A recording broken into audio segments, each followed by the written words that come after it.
Hello friend, welcome to our YouTube channel.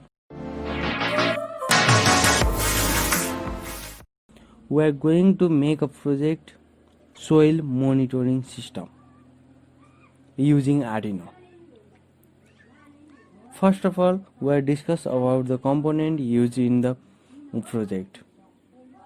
Look at this. This is the Arduino, which is also called as the brain of this project, in which we are upload the code from the laptop. Arduino is connected to a laptop by this cable. This is called Arduino cable. This is soil moisture sensor kit, which is available in the electronic shops.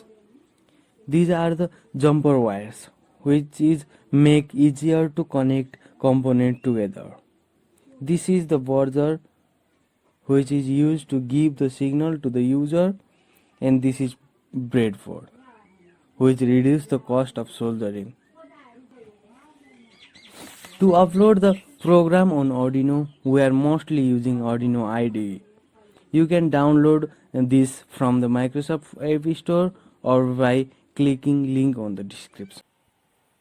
Before we talk about the code, we will see the connection of this project.